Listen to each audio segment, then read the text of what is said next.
Dice así la palabra del Señor. Entonces se le acercó la madre de los hijos de Zebedeo con sus hijos, postrándose ante él y pidiéndole algo.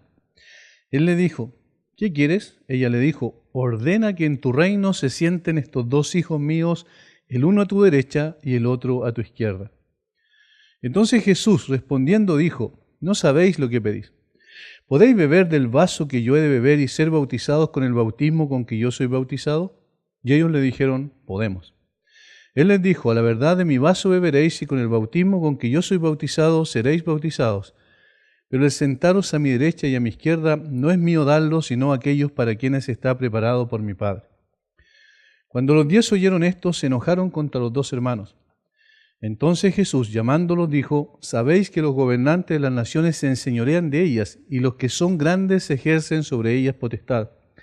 Mas entre vosotros no será así, sino que el que quiera hacerse grande entre vosotros será vuestro servidor, y el que quiera ser el primero entre vosotros será vuestro siervo. Como el Hijo del Hombre no vino para ser servido, sino para servir y para dar su vida en rescate por muchos. El Señor Jesucristo ya junto a sus discípulos va rumbo a Jerusalén, está relativamente cerca de Jerusalén. Luego de eso va a ser entregado, como él mismo anticipó, en mano de los gentiles y va a ser puesto en una cruz romana y va a morir allí y ser resucitado, como lo dicen los versículos 17 al 19. Sin embargo, los discípulos todavía, a pesar de que ya estaba prácticamente concluyendo el ministerio terrenal del Señor Jesucristo, donde Él los había escogido, los había llamado, los había entrenado, todavía habían cosas que no entendían, cosas principales que posteriormente iban a ser muy importantes para el desarrollo de sus futuros ministerios cuando el Señor Jesucristo ya no estuviese.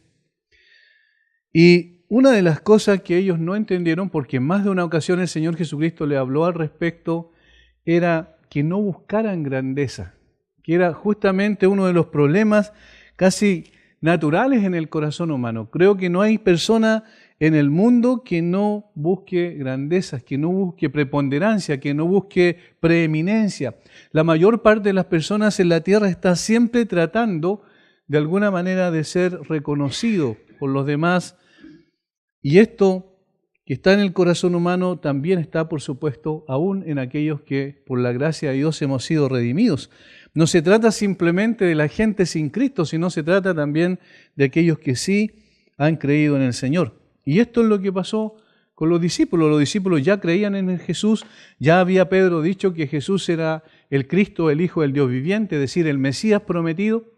Sin embargo, todavía habían vicios en cuanto a su fe, su doctrina todavía no era suficientemente clara y más aún en la concepción que tenían de sí mismos todavía estaba bajo una nebulosa, no entendían realmente el plan de Dios, aún había muchas cosas que ellos debían aprender. Y aquí en los versículos 20 al 28 otra vez manifiestan precisamente eso, una falta de comprensión de lo que significaba el reino de Dios. Si ustedes se fijan en los primeros versículos, dice que la madre de los hijos de Zebedeo con sus hijos, postrándose ante él y pidiéndole algo, él le dijo, ¿qué quieres? Ella le dijo, ordena que en tu reino, ahí está, se sienten estos dos hijos míos, el uno a tu derecha y el otro a tu izquierda. Es decir, ellos pensaban en el reino de Dios como un reino humano, como cualquier otro reino. Es decir, ellos querían tener los primeros lugares en ese reino. Estaban buscando para sí grandezas. Deseaban tener autoridad y compartir la autoridad y el poder que el Mesías tenía. Y al sentarse con ellos, uno a la derecha y otro a la izquierda, entonces eso les daría una importancia superior por sobre el resto de los apóstoles. El Señor Jesucristo ya les había enseñado qué es lo que significaba ser el mayor. ¿Recuerdan? En el capítulo 18, versículos 1 en adelante, en esta conversación que Él tuvo con ellos, dice, en aquel tiempo los discípulos vinieron a Jesús diciendo, ¿quién es el mayor en el reino de los cielos? Ven, como esto ya lo tenían como metido en su cabeza, estaban muy preocupados por saber quién era el más importante en el reino de los cielos. Dice, y en esa ocasión Jesús llamó a un niño, lo puso en medio de ellos y les dijo, de cierto os digo, que si no os volvéis y os hacéis como niños, no entraréis en el reino de los cielos. Así que cualquiera que se humille como este niño, ese es el mayor en el reino de los cielos. Ahí el Señor Jesucristo le estaba dando la clave de lo que significaba la grandeza verdadera. Y cualquiera que reciba en mi nombre a un niño como este, a mí me recibe. Pero ellos todavía no habían entendido. De hecho, ellos se abstuvieron de considerar lo que el Señor Jesucristo recién les acababa de decir en tercera ocasión ya respecto a su muerte. Jesús estaba hablando de su muerte inminente en Jerusalén y ellos estaban pensando en sí mismos, en forma egoísta, egocéntrica. Estaban pensando en grandezas para ellos. Y esto, que parece ser una situación compleja desde el punto de vista de los discípulos, también es una realidad en el día de hoy. Lamentablemente, muchas veces nosotros estamos preocupados por la preponderancia, es decir, por ser conocidos, por ser reconocidos por los demás y tener cierta autoridad y tener cierta preeminencia. Buscamos grandeza cuando la verdad es que ese no es el camino que debiéramos seguir. Jesús, una vez que anuncia por tercera vez su muerte a los discípulos, en esa ocasión, en esta tercera ocasión, con muchos detalles, recuerdan que Él dijo que tenía que ser azotado, que iba a recibir la burla de los demás, lo iban a crucificar finalmente, iba a morir de una manera indigna absolutamente para cualquier persona en ese entonces. Sin embargo, los discípulos estaban pensando en otra cosa. Jesús hablaba de juicio e injusticia, de dolor y desprecio, de burlas y azotes, y ellos estaban pensando en la grandeza de ellos mismos. Todo esto que Jesús estaba describiendo sería contra él, pero él dijo que al tercer día vencería sobre la muerte. Los discípulos, sin embargo, estaban pensando en cómo sería el reino del Mesías. Estaban pensando en cuál es el lugar que ellos iban a ocupar en ese reino, particularmente dos de sus discípulos. Ahora, no solo ellos fueron los que se anticiparon a hacer la petición, pero eso estaba en el corazón de cada uno de los discípulos. Ellos eran tardos para entender estas cosas en esta etapa de su vida. Ellos seguían pensando en la declaración de Pedro de que Jesús era el Cristo, el Hijo del Dios viviente, el Mesías que vendría a restaurar el reino de Israel. Recuerden que inclusive antes de que el Señor Jesucristo ascendiera a los cielos, después de la resurrección, los discípulos le hicieron una pregunta, le dijeron: Maestro, ¿restaurarás el reino de Israel en este tiempo? Es decir, la preocupación de ellos era que el Mesías tomara el control absoluto y se estableciera como un líder militar y político, echara a los romanos y entonces gobernase sobre Israel. Su mirada estaba puesta en la gloria, pero no en lo que debía anteceder a la gloria. Estaban más preocupados de poder estar en el trono, pero no entendían que primeramente tenían que pasar por la aflicción. Por esta razón sus ambiciones no iban más allá de ser partícipes del reino del Mesías en la tierra, que ellos pensaban se concretaría en breve. Todavía sus ojos estaban puestos en las cosas de esta tierra y no comprendían las implicancias de este reino ni la dimensión de este gobierno del Mesías. Por eso, no es extraño entonces que la madre de dos de sus discípulos, que servía de vocera en un sentido, fuera al Señor Jesucristo para manifestar el deseo del corazón de ellos. Porque cuando vemos aquí que Mateo dice que fue la madre de los hijos de Zebedeo, es decir, de Juan y Jacobo, esos eran los hijos de Zebedeo, a hacerle una petición específica respecto a la importancia que debiesen tener sus hijos en el reino, en realidad la madre era la vocera, simplemente está expresando el deseo del corazón de ellos. Porque de hecho Marcos, en el relato paralelo, dice que fueron Juan y Jacobo. Y ahí no hay contradicción, lo que sucede es que simplemente da más detalles Mateo y dice que fue la madre, pero fueron junto con ellos, es decir, la madre estaba expresando lo que ellos querían. Por eso, entonces, suena esta petición absolutamente fuera de lugar. No, ellos no quisieron indagar sobre lo que Jesús le había dicho respecto a su muerte, que era el meollo del asunto, y ellos estaban preocupados del lugar que iban a tener en el reino de los cielos, o en el reino del Mesías. Ahora, tanto la madre como los hijos compartían el mismo deseo. De hecho, es interesante que Jesús responde a los discípulos y no a su madre. Fíjense la respuesta de Jesús en el versículo 22. Estamos haciendo observaciones generales para después entrar al detalle. Entonces Jesús respondiendo dijo, no sabéis lo que pedís, y eso está en plural. ¿A quién se lo estaba diciendo? A los discípulos, a Juan y Jacobo, a los hermanos. Y no estaba diciendo a la madre, que la madre fue la que hizo la petición. Pero él dice, no sabéis lo que pedís. Y estaba dirigiéndose a Juan y Jacobo, porque él sabía que Juan y Jacobo eran los que tenían ese deseo en su corazón. Recordemos que Jesús conoce perfectamente el corazón de todo ser humano y él sabía efectivamente que sus discípulos tenían aquello en lo profundo de su corazón, arraigado, como dije. De hecho, también influenciado por la forma en que se llevaba la religión judía de ese tiempo. Los fariseos y los saduceos peleaban entre sí por notoriedad, por ser los que gobernasen el Sanedrín.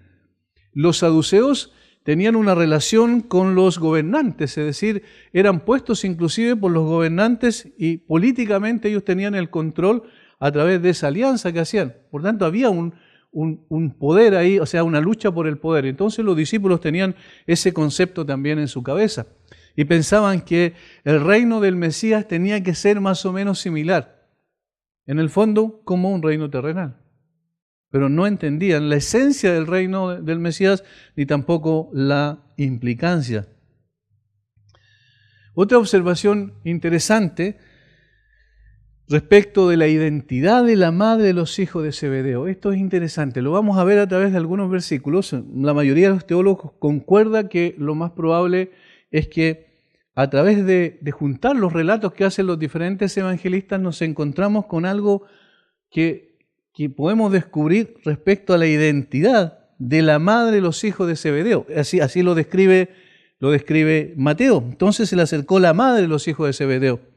Veamos lo interesante, la relación que ellos tenían con el Señor Jesucristo. Notemos, Mateo y Marcos y Juan nos dan la lista de las mujeres que estaban al pie de la cruz, es decir, posteriormente, cuando el Señor es crucificado, tanto Mateo como Marcos y Juan dan una lista de las mujeres que estaban al pie de la cruz. Ahora notemos el orden, fíjense. La lista de Mateo es María Magdalena, María la madre de Jacobo y de José y la madre de los hijos de Zebedeo. Mateo 27, 56. Mateo 27, 56. Allí está el relato del momento de la cruz. 55 y 56. Dice, estaban allí muchas mujeres mirando de lejos, las cuales habían seguido a Jesús desde Galilea sirviéndole, entre las cuales estaban María Magdalena, María la madre de Jacobo y de José y la madre de los hijos de Zebedeo. Allí hay una lista de tres mujeres, ¿cierto? Obviamente que hay una que no menciona, que se da por hecho que es María la madre de Jesús. O sea, en el fondo son 4 mujeres las que estaban allí. Pero miren cómo lo describe Mateo. La describe como la madre de los hijos de Zebedeo, exactamente como la describen en nuestro texto en cuestión.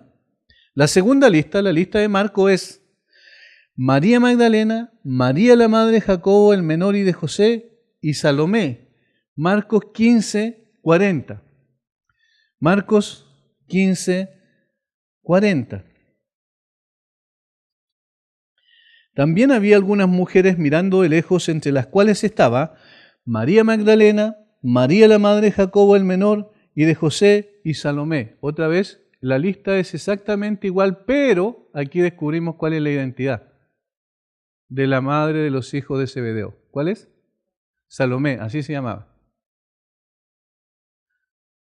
María, es decir, Salomé. Luego la tercera lista, la lista de Juan, es la siguiente. Está en Juan 19, 25. En Juan 19, 25. Juan dice, la madre de Jesús, es decir, María, y miren lo que dice enseguida. La hermana de su madre, María la mujer de Cleofas y María Magdalena. Aquí menciona las 4, como dije, la otra se implica que estaba María, pero aquí dice que estaba María la madre de Jesús. Pero hay un detalle. María Magdalena aparece en todas las listas. María la madre de Santiago y de José necesariamente debe ser la misma que María la mujer de Cleofas. ¿Ya? Por tanto, La tercera mujer se describe de tres maneras diferentes. Mateo la llama la madre de los hijos de Zebedeo, Marcos la llama Salomé y Juan la llama hermana de la madre de Jesús. Y aquí hay una cosa muy interesante. ¿Por qué? Porque lo que estaba diciendo, en otras palabras, si efectivamente es así, según lo que analizamos de las tres listas que hay en los evangelios, entonces quiere decir que la que se acerca, la madre de los hijos de Zebedeo, era hermana de María, la madre de Jesús. Por tanto, era la tía de Jesús, y Juan y Jacobo eran primos de Jesús. O sea, había una relación consanguínea en ellos. ¿Por qué es importante aquí? Porque si esto es así, entonces esta familiaridad es la que le da lugar a que ella vaya con esa petición al Señor Jesucristo. ¿Entienden? Tenía una cercanía mayor desde el punto de vista familiar y entonces por eso va y le dice, bueno, Señor, ordena que mis dos hijos estén uno a tu derecha y otro a tu izquierda. Porque pudiera ser que creyeran que su parentesco les dé una ventaja sobre los otros para tener una posición de preeminencia en el reino mesiánico, ya que somos parte de la familia del Mesías. Obviamente el Mesías tendría que colocarnos uno a un lado y otro al otro lado en señal de autoridad y reconocimiento. Porque en definitiva eso era lo que hacían los reyes terrenales. Los reyes terrenales colocaban a los príncipes a sus costados. ¿Entienden? Hay una relación directa en este sentido y esto lleva a ver por qué fue ella y los hijos de ella los que fueron a hacer esta solicitud y no los demás apóstoles. De hecho, había un círculo más pequeño, recuerdan, entre los apóstoles en donde estaba Pedro, Juan y Jacobo. Y entonces, si ya pertenecían al círculo más íntimo de Jesús, ¿por qué no podían pertenecer al círculo todavía más íntimo, que era el que se iba a manifestar cuando el Mesías estuviera en su trono, y entonces poner a uno a su derecha y otro a su izquierda, que eran los lugares de importancia secundaria y terciaria del punto de vista del protocolo, podríamos decir.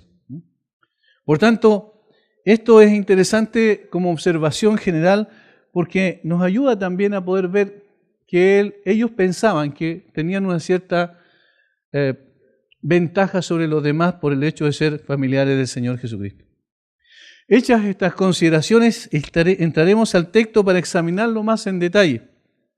En él encontramos lecciones muy importantes derivadas de esta conversación de Jesús con sus discípulos. Considerando la riqueza de enseñanza que contiene el texto completo, en el estudio de hoy nos abocaremos a analizar solamente 4 versículos, desde el verso 20 al 23.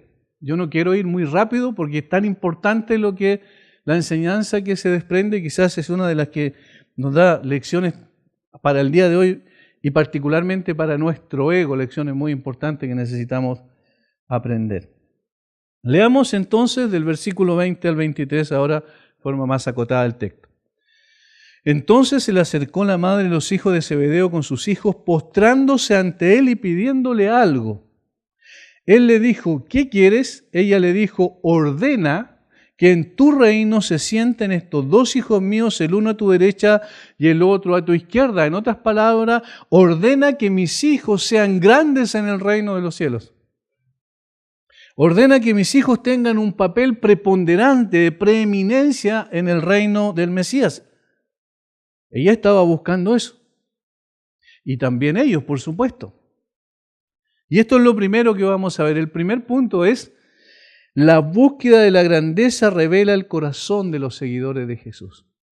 La búsqueda de la grandeza revela el corazón de los seguidores de Jesús. ¿Por qué? Porque la intención de su corazón se expresa a través de su petición. Su petición deja en evidencia lo que ellos tenían en sus sentimientos más profundos. Recuerden que Jesús dijo, de la abundancia del corazón habla la boca. Es decir, la expresión de sus sentimientos se manifiesta a través de la petición que ellos hacen. Y esto es importante, ya que todo ser humano busca grandeza, porque eso es un hecho. ¿Qué es lo que revela en el caso de los seguidores de Jesús esa búsqueda de la grandeza?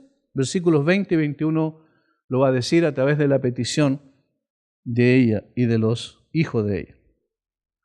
Seguramente las palabras de Jesús en Mateo 19, 28 estaban rondando la cabeza de ellos, todavía no había salido. ¿Qué les dijo Jesús a la pregunta de Pedro? Nosotros lo hemos dejado todo, ¿y qué pues tendremos? Y Jesús le responde, de cierto os digo que en la regeneración, cuando el Hijo del Hombre se siente en el trono de su gloria, vosotros que me habéis seguido también os sentaréis sobre 12 tronos para juzgar a 12 tribus de Israel. Y eso tiene que haber dado vuelta, porque justamente eso es lo que andaban buscando ellos, preponderancia, preeminencia, autoridad, poder, eso es lo que andaban buscando. Entonces eso tiene que haber quedado en su mente, y ahora le dicen al Señor, bueno, si es que efectivamente vamos a juzgar sobre 12 tronos, bueno, yo quiero, dice ella, específicamente que mis hijos estén al lado tuyo, uno a tu derecha y otro a tu izquierda. Ellos no entendían que se trataba de una promesa que se cumpliría en un futuro escatológico, es decir, del final de los tiempos. Por eso es que Jesús le dice, os digo que la regeneración, cuando el Hijo del Hombre se siente en el trono de su gloria, es decir, en el último tiempo cuando se produzca el establecimiento del reino como tal. Entonces ellos, ¿qué es lo que pueden asociar allí? Bueno, si es que tú has prometido esto para nosotros, bueno, que se realice ahora ya. No esperar un futuro escatológico, sino que estaban mirando lo que iba a suceder en ese momento. Ya, tú eres el Mesías, te hemos reconocido. Ahora toma siéntate en el trono del reino de Israel y gobierna. Y nosotros estamos uno al lado tuyo y el otro al otro lado. Por eso la petición de la madre Juan y Jacobo que ellos compartían, por supuesto, considerando el contexto, seguramente eso estaba rondando en sus mentes al hacer esa petición. Ahora, esta petición que hace, ella es reverente y es respetuosa. Dice que ella se inclina con sus hijos postrándose ante él y pidiéndole algo. Ahora, esto no significa que ella reconocía necesariamente la deidad de Jesús. Para los discípulos todavía eso estaba en la nebulosa. Pero sí significa que era cada vez más evidente que lo reconocían como el Mesías prometido. Eso sí, estaba cada vez más claro en ellos. Era el Mesías que era la esperanza de Israel, que estaba en el Antiguo Testamento, que iba a venir un día y que iba a gobernar sobre Israel, el que venía de la descendencia de David. Cada vez en los discípulos y en las personas que lo seguían como esta mujer, obviamente estaba cada vez más claro eso. Pero todavía no implicaba adoración, el hecho de que se postrase, porque era una señal de reverencia y una señal de respeto también. La petición no puede ser más reveladora del corazón humano. Que en tu reino se sienten estos dos hijos míos, el uno a la derecha y el otro a la izquierda. Derecha e izquierda se refieren a lugares de privilegio, prestigio y poder por su cercanía con el rey.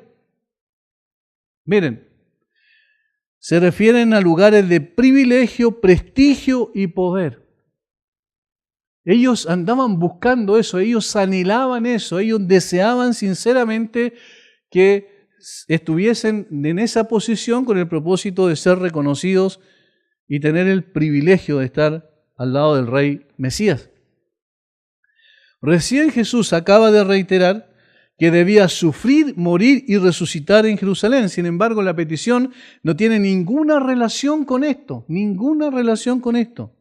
Muy por el contrario, revelaba el corazón, y aquí está la clave, egoísta y ambicioso de quienes seguían a Jesús.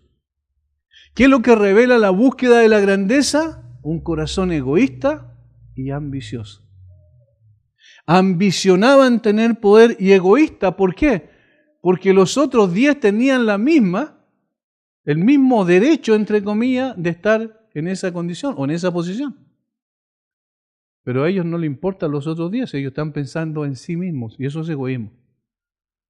Y ambición porque querían un lugar que el Señor Jesucristo no tenía por qué darles, porque el Señor no vino a repartir galardones. Ese es un concepto equivocado del cristianismo cuando pensamos en Jesús como aquel que viene a repartir cosas a la gente, como una especie de Santa Claus, ¿cierto? De Papá Noel que viene y reparte cosas. Jesús no es eso. La gente está muy equivocada. Yo predicaba el otro día en el campo sobre eso, sobre la visión incorrecta que tenían de Jesús. Cuando Él alimenta a los 5.000, ¿qué es lo que querían hacer con Él? Lo querían hacer rey. Porque obviamente pensaban que era un buen proveedor y que ellos no iban a tener que hacer nada y Él le iba a dar todo.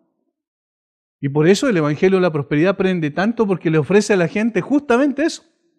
Ven a Jesús y Jesús te va a dar todo.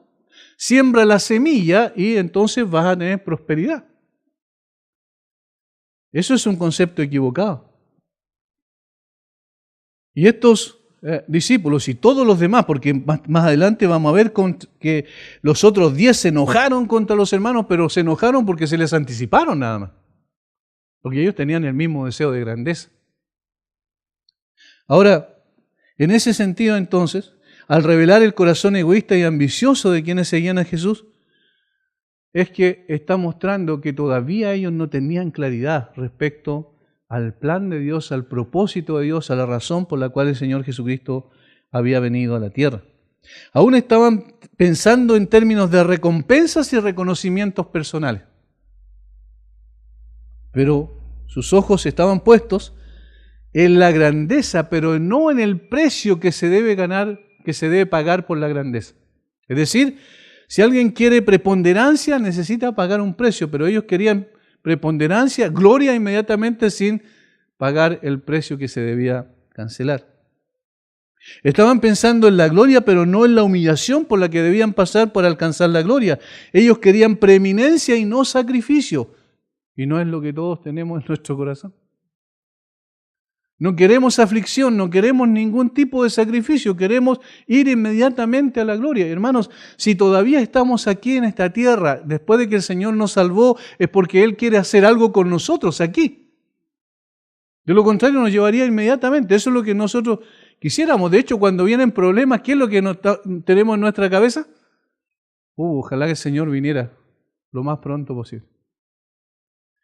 ¿Pero para qué? Para sacarnos la dificultad. No nos gusta eso. Ellos querían hacer un bypass, ¿cierto? Desde el momento en que Jesús los llamó y los salvó, desde ahí a la gloria, inmediatamente. Pero había algo que todavía tenía que ocurrir. Tenían que pasar por el valle primero. Pero ellos no entendían eso. La petición era clara e inconfundible. Ellos deseaban compartir la autoridad y el prestigio del Mesías. La cercanía con Él les daría lo que ambicionaban en sus corazones. Ellos querían saltarse la cruz y disfrutar de inmediato de la gloria. Querían saltarse la cruz para ir al trono enseguida. ¿Eran parecidos o nosotros somos parecidos a ellos? Este deseo de preeminencia es tan profundo en el corazón humano que no desaparece automáticamente cuando somos redimidos. Quisiéramos que fuera así, pero no desaparece automáticamente. Ahora tenemos las armas para combatir este egoísmo y ambición, pero es una lucha sin cuartel que tenemos que dar cada día, ¿no es verdad? ¿No es verdad que tenemos algo y queremos más y queremos más? ¿No es verdad eso? Que somos insaciables, somos, ¿verdad? Como la sanguijuela, como dice el proverbio. Que decimos más y nunca nos saciamos. Tenemos deseos de grandeza. Ahora que no lo reconozcamos es otra cosa. Pero siempre hay deseos de grandeza. Y eso es producto del egoísmo y la ambición. Debemos aprender que la verdadera grandeza tiene un precio y este es el de la humillación y el servicio. Y eso no le gusta a nadie. Cuando se trata, por ejemplo, de limpiar los baños, nadie se ofrece voluntariamente para limpiarlos. ¿Por qué? Porque obviamente implica sacrificio, porque implica también tragarse el orgullo.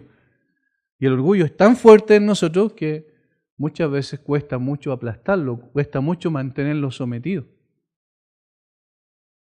La lucha por el poder y la preeminencia es uno de los principales factores de división en las iglesias. ¿Cuántos problemas nos ahorraríamos si no buscáramos grandeza y prestigio? ¿Cuántos problemas nos ahorraríamos?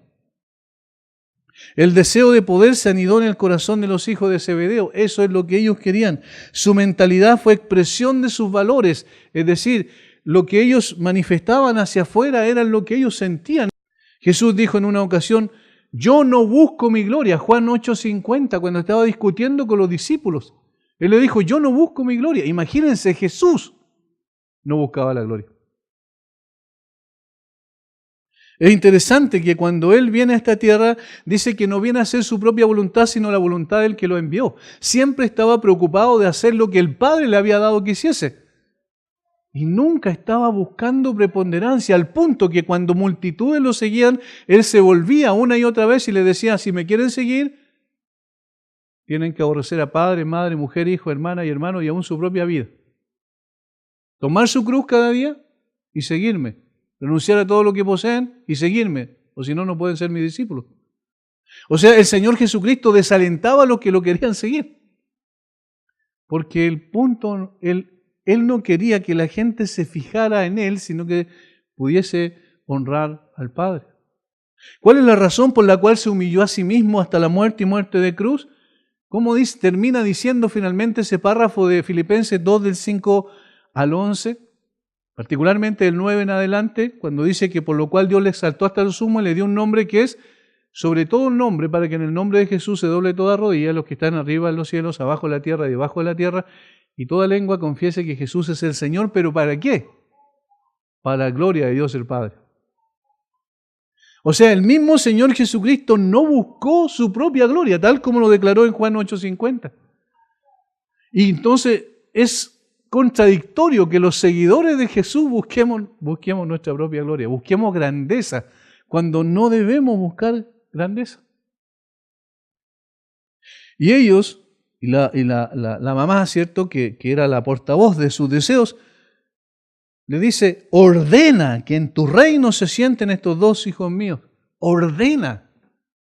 Tú eres el Mesías, tú eres el Rey, entonces ordena que en realidad se sienten ellos a los lugares de privilegio, de preeminencia, donde comparten autoridad y poder. Bien haríamos en seguir el consejo de Dios por medio del profeta Jeremías, que dirigió a Baruc en Jeremías 45:5 y le dijo, ¿y tú buscas para ti grandezas? No las busques. ¿Tú buscas para ti grandezas? ¿Eso es lo que estás buscando, Baruc? No las busques. Hermanos, es muy fácil decirlo, pero otra cosa es vivirlo.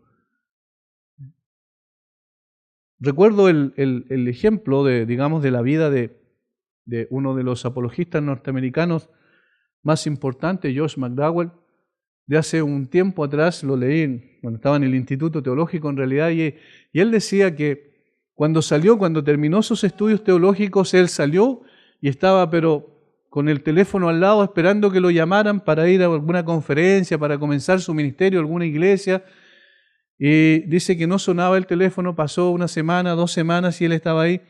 Y finalmente suena el teléfono y le dicen, hablo con Josh McDowell, y dice, sí, dice, yo soy. Le dice, bueno, necesitamos que tú vengas a trabajar con nosotros, hay una conferencia muy grande que tenemos acá. Y él dice que empieza a pensar, bueno, ya tengo que empezar a pensar cuál es el tema, le voy a preguntar para poder empezar a prepararme para la exposición. Y le dicen,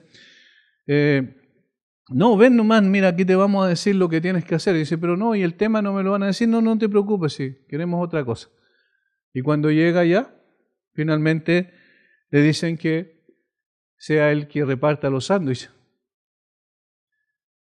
Entonces él dice, pero ¿cómo? ¿Cómo voy a estar repartiendo los sándwiches? Yo me preparé en un instituto teológico para predicar la palabra. ¿Y me tienen así, de esta manera? No, no puede ser. Dice que estaba tan enojado que finalmente metió algunos folletos dentro de los sándwiches y se los entregaba. Y fue un golpe a su orgullo. Volvió a su casa después de 2 semanas de estar ahí trabajando y vuelven a llamarlo al poco tiempo y dice, ahora sí que voy a hacer lo que tengo que hacer. Y dice, mira, lamentablemente todos los expositores ya están listos, pero te queremos para otro trabajo. Va y ahí fue peor porque lo enviaron a limpiar los baños, dice. Y era tanto, dice, que las otras personas que andaban ahí, incluso algunos de sus compañeros que estuvieron en esa conferencia, pasaban por al lado de él y uno a propósito botó algo en la alfombra para molestarlo y para que él tuviese que limpiar posteriormente la alfombra. Y cuando estaba agachado limpiando la alfombra, dice que él tenía una rabia tan grande que la persona que pasó por al lado, un ex compañero, y le dijo que quede muy limpiecita, así burlándose, y él tomó el paño que tenía y dice que se lo iba a arrojar con una rabia, y en ese momento recordó Mateo 20:28, que el Hijo del Hombre no vino a ser servido, sino para servir. Y ahí dice que se le cayó su orgullo. ¿Por qué? Porque todos buscamos grandeza. Todos buscamos grandeza y cuando nos humillan de esa manera no nos gusta. Porque el orgullo brota fácilmente de nuestro corazón. Ahora la preponderancia, la grandeza tiene un precio y este siempre debe ser pagado. Por eso Jesús responde con una paciencia increíble. En realidad uno piensa, ya, ¿hasta cuándo los discípulos van a hacer estas preguntas y van a tratar de manifestar ese egoísmo tan grande, esa ambición tan absurda? Pero Jesús no se impacienta. Él le dice, versículo 22, no sabéis lo que pedís. Ustedes no tienen idea lo que están pidiendo. ¿Están pidiendo grandezas? No. Nunca se les pasó por la mente a quienes hicieron la petición qué significaba realmente ambicionar en forma egoísta la grandeza para ellos. Es interesante que Jesús respondió a los hijos y no a la madre. Es entonces que le hace unas preguntas escrutadoras. Y aquí hace preguntas que son muy interesantes. Y esto nos lleva al segundo punto. Si la búsqueda de la grandeza revela el corazón de quienes siguen al Señor Jesucristo, Jesús le dice que el camino de la grandeza tiene que ser precedido por el sufrimiento. Y estas son las preguntas que Él hace. Quiere llevar a que piensen en lo que significa el camino antes de llegar a la gloria, a la grandeza. Versículo 22. ¿Podéis beber del vaso que yo he de beber y ser bautizados con el bautismo con que yo soy bautizado? Y ellos le dijeron, podemos. Miren la pregunta que hace Jesús. ¿Ustedes pueden beber del vaso que yo he de beber? Con la frase, no sabéis lo que pedís, Jesús está develando la incomprensión de los discípulos. La razón principal de su incomprensión era que pedían algo que estaba más allá del plan de Dios revelarlo a ellos. Y que aquello que pedían estaba precedido de aflicción. Nunca se puede pretender grandeza en el reino de Dios sin antes caminar por la senda del sufrimiento. Eso es lo que Jesús le iba a decir. Imagínense, Jesús, el Salvador, el Mesías, aquel que había llamado a salvación a estas personas y a cada uno de nosotros, Él iba a recorrer el camino de la cruz, pero ellos no. Tenían que pasar directo al trono, a la gloria. Y por eso, fíjense la identificación. Noten cómo Él le dice, ¿podéis beber del vaso que yo he de beber? ¿Ustedes me siguen? ¿Se identifican conmigo? Ok. ¿Pueden beber del vaso que yo he de beber? ¿Y ser bautizados con el bautismo con que yo soy bautizado? ¿Ustedes pueden realmente? ¿Ustedes están conscientes de lo que eso significa? Eso es lo que Jesús estaba dando a entender. El vaso y el bautismo apuntan a lo mismo. No se trata, allí está utilizando, ¿cierto?, metafóricamente. El vaso, normalmente, o la copa, se refiere en la Biblia, particularmente en el Antiguo Testamento, a juicio y retribución. Eso es el sentido. Es decir, cuando se habla de la copa en el Antiguo Testamento, se habla de juicio y retribución. Se habla entonces de sufrimiento para aquellos que beben el vaso. Eso es lo que se da a conocer. Por ejemplo, el Salmo 75:8. El Salmo 75:8, Isaías 51 también. Salmo 75:8 dice, porque el cáliz está en la mano de Jehová y el vino está fermentando, lleno de mixtura, y él derrama del mismo. Hasta el fondo lo apurarán y lo beberán todos los impíos de la tierra. Eso es juicio. Eso es el derramamiento de la ira de Dios. De tal manera que cuando Jesús está diciendo, ustedes pueden tomar del vaso, de la copa que yo he de beber, está diciendo, yo voy a pasar por la aflicción más terrible porque voy a beber de la ira del Padre. ¿Ustedes están dispuestos a ir por ese camino? Eso es en otras palabras. Por eso que la respuesta suena totalmente fuera de lugar, ¿cierto? Sí, podemos. No comprenden, no entienden lo que eso significa. Ahora en Isaías 51, 17, 18, hay varios textos, pero no vamos a verlos todos, solo para poder demostrar que efectivamente el vaso o la copa tienen que ver con juicio y retribución. Isaías 51, 17 en adelante. Despierta, despierta, levántate, oh Jerusalén, que bebiste de la mano de Jehová el cáliz de su ira. Porque el cáliz de aturdimiento bebiste hasta los sedimentos. De todos los hijos que dio luz, no hay quien la guíe ni quien la tome de la mano de todos los hijos que crió. Bebiste de la mano de Jehová el cáliz de su ira, porque el cáliz de su aturdimiento bebiste hasta los sedimentos. O sea, entonces Jesús está diciendo, yo voy a pasar por el sufrimiento. ¿Y ustedes quieren evitar eso? Ustedes no entienden cuál es el camino de la grandeza. El camino de la grandeza está precedido necesariamente del sufrimiento. Notemos como el mismo Mateo, en el capítulo 26, versículo 39, ahora relatando lo que pasó con el Señor Jesucristo, va a decir lo siguiente. 26, 39. Yendo un poco adelante, se postró sobre su rostro orando y diciendo, Padre mío, si es posible, pase de mí esta copa, pero no sea como yo quiero, sino como tú. Pase de mí esta copa, pase de mí este vaso. ¿Ven? Entonces Jesús está, recuerden, mire cómo conecta el Señor Jesucristo con lo anterior.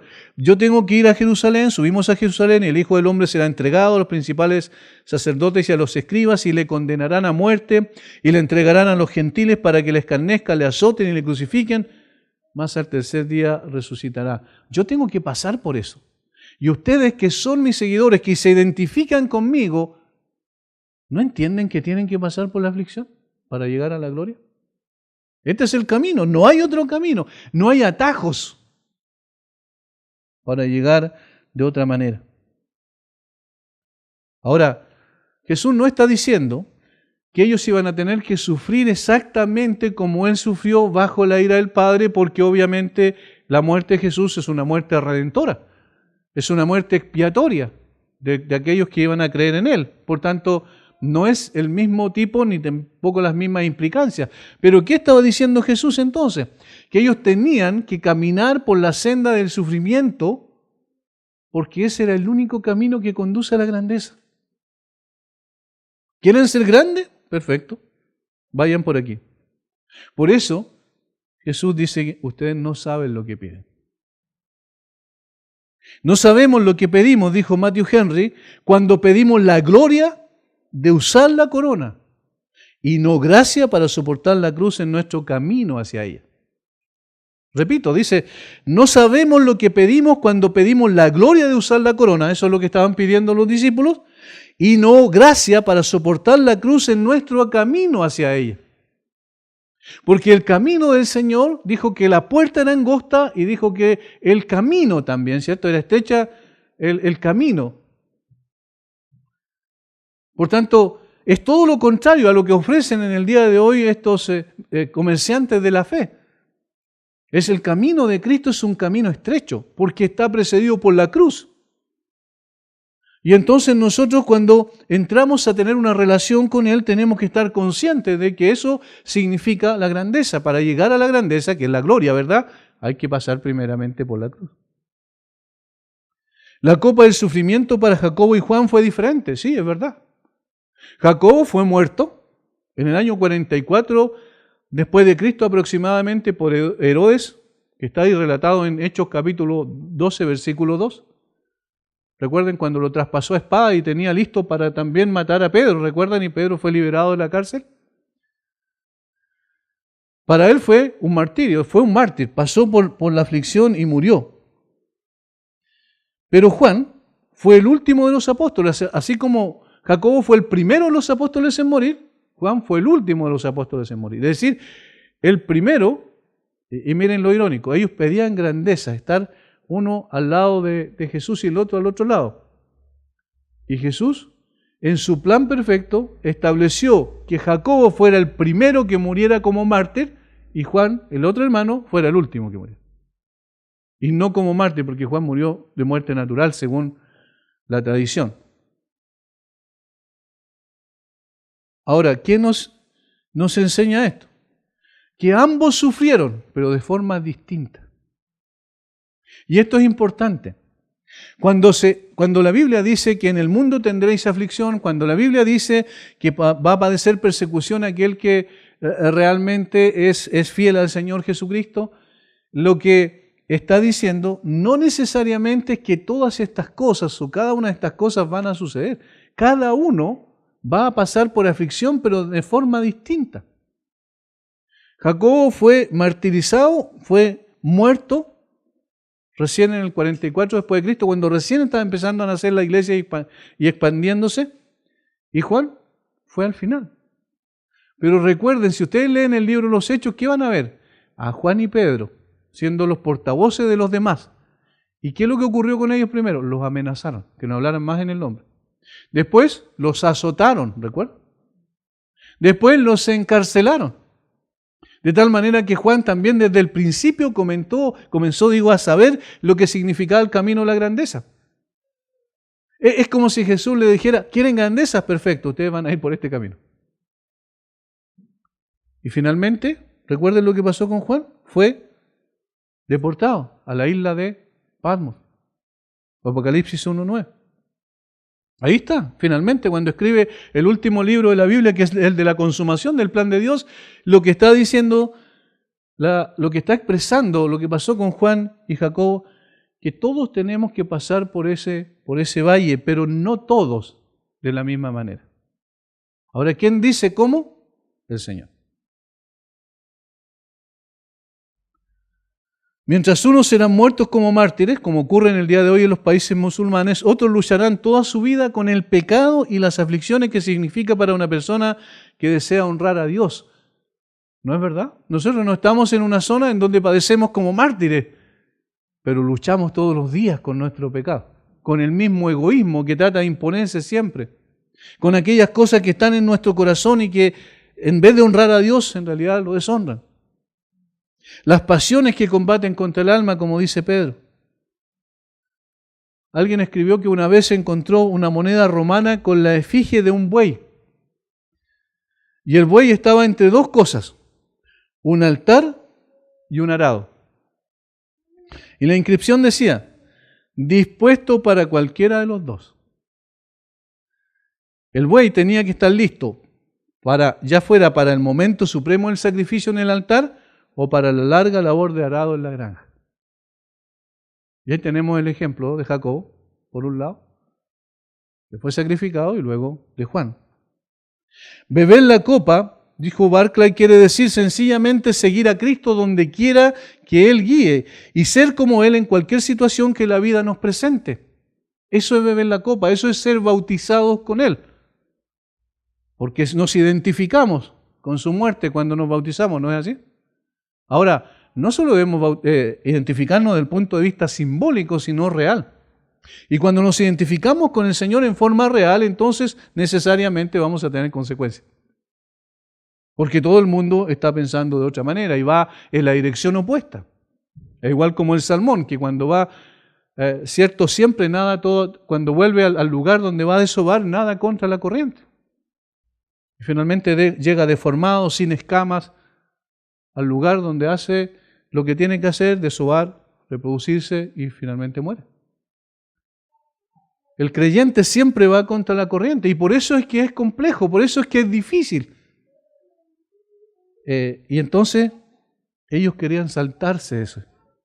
Y Jesús le dice, ¿quieren grandeza? Perfecto. Este es el camino. El camino de la grandeza está precedido por el sufrimiento. No se puede ir directo a la gloria. Hay que pasar necesariamente por este camino que vivimos aquí en esta tierra, de rechazo y de un montón de otras cosas que probablemente debemos afrontar. En el caso nuestro, en nuestro país, en realidad nuestra aflicción principal es en la lucha con nuestro propio pecado. En otros casos es física.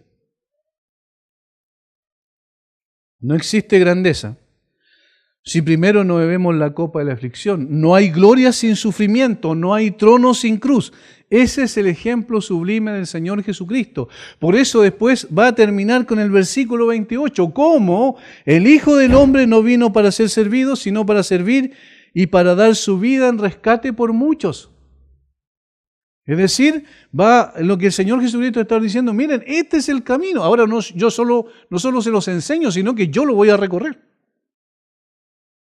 ¿Quieren seguir a Jesús? Entonces, este es el camino. Y finalmente, en tercer lugar, el Señor le va a decir que la verdadera grandeza se encuentra en la humildad y la sumisión. Ya lo había demostrado, pero ahora se lo va a decir directamente. Versículo 23. Él les dijo, a la verdad de mi vaso beberéis. Fíjense cómo estaba profetizando lo que iba a pasar con ellos. Y con el bautismo con que yo soy bautizado seréis bautizados. Pero el sentaros a mi derecha y a mi izquierda no es mío darlo, sino aquellos para quienes está preparado por mi Padre. Fíjense la humildad del Señor Jesucristo allí. Y la determinación de someterse a la autoridad de su Padre. Lo que dijo Jesús aquí fue la mejor expresión del significado de la grandeza. Él era el Mesías y sin embargo, como lo había dicho anteriormente, se humillaría para morir en una cruz romana bajo la ira de sus propias criaturas y bajo la ira de su Padre. Ahora responde a la petición de los suyos diciendo que el sentarse o el sentarlos a la derecha y a su izquierda en el reino no es su prerrogativa, dice Jesús. ¿Ven cómo Él no vino a repartir lugares en el reino? No es su prerrogativa, dice. Por el contrario, el Señor vino a hacer la voluntad de su Padre que lo había enviado. Eso estaba en su corazón. Ese era el propósito, la razón por la cual vino a esta tierra. El Salmo 40, versículos 6 y 8 lo expresa de una manera tremendamente importante. Posteriormente lo va a citar el autor de Hebreos para referirse a Jesucristo. Dice, sacrificio y ofrenda no te agrada, has abierto mis oídos, holocausto y expiación no has demandado. Entonces dije, he aquí vengo, en el rollo del libro está escrito de mí. El hacer tu voluntad, Dios mío, me ha agradado y tu ley está en medio de mi corazón. Jesús está diciendo, yo me someto a ti, Padre, para hacer tu voluntad, porque ese es el plan perfecto que ideamos desde antes de la fundación del mundo. Ese es un ejemplo de humillación. El autor de, digamos, Pablo, cuando habla de lo que mencioné al principio de Filipenses 2, del 5 en adelante, cuando dice, haya pues en vosotros este sentir que hubo también en Cristo Jesús, dice que Él se despojó a sí mismo. Y el despojarse a sí mismo implica humillación. Y después se humilló hasta la muerte y muerte de cruz. Y eso implica más humillación. Como decía Spurgeon, Él se humilló y se humilló. Ahora, ese es el camino. Ese es el verdadero sentido de la grandeza. La verdadera grandeza se encuentra en la humildad. El deleite de Jesús era hacer la voluntad de su Padre. Él no se humilló así a regañadientes, sino con placer en su corazón. Tu ley está en medio de mi corazón, dice, se deleitaba en hacer la voluntad del Padre. Ahora, ¿quién era Jesús? Era igual al Padre. Era igual en naturaleza, era igual en atributos, era igual en dignidad, en honor y en gloria. Era exactamente igual. Siendo en forma de Dios, siendo de la misma esencia de Dios, dice el apóstol Pablo, no estimó el ser igual a Dios como cosa que aferrarse. Se humilla a sí mismo y se somete a la autoridad del Padre voluntariamente para cumplir con el plan de la Trinidad. No es mío darlo, dice Jesús. Aquí es donde fallan rotundamente algunos y tratan de aprovecharse de este versículo como los testigos de Jehová y los unitarios en general, los seguidores de Arrio. ellos dicen, bueno, aquí Jesús está reconociendo que es inferior al Padre. Pero Jesús no está reconociendo que es inferior al Padre, está diciendo que Él se somete al Padre, que es algo totalmente distinto. No es mío darlo, dice, sino aquellos para quienes está preparado por mi Padre. No es mi prerrogativa, es la prerrogativa del Padre. Él lo va a dar. Ni el mismo Mesías venía a buscar grandeza, sino humillarse y someterse. ¿Cuánto más nosotros que somos pequeños, gusanos, insignificantes, debemos someternos a la autoridad de Dios? Pero somos, y eso es lo contradictorio, nos levantamos nosotros y queremos grandeza. Cuando el Señor se humilló, nosotros queremos ser exaltados. Yo me imagino que los discípulos posteriormente, incluso Mateo, que estaba presente en ese momento cuando ocurrieron los acontecimientos, y Juan, que estaba presente ahí también cuando ocurrieron los acontecimientos, después cuando escribían sus respectivos evangelios, y Mateo cuando estaba escribiendo este párrafo particularmente, tienen que haberse llenado de vergüenza al escribirlo. Porque ahora tenían una comprensión, cuando ya escribieron tenían una comprensión cabal de lo que significaba realmente la grandeza. Efectivamente, en ese momento no sabían lo que pedían. No sabían lo que pedían. Sino aquellos para quienes está preparado por mi Padre. Él es el que tiene la autoridad y la prerrogativa de poder repartir los diferentes lugares en el reino de los cielos.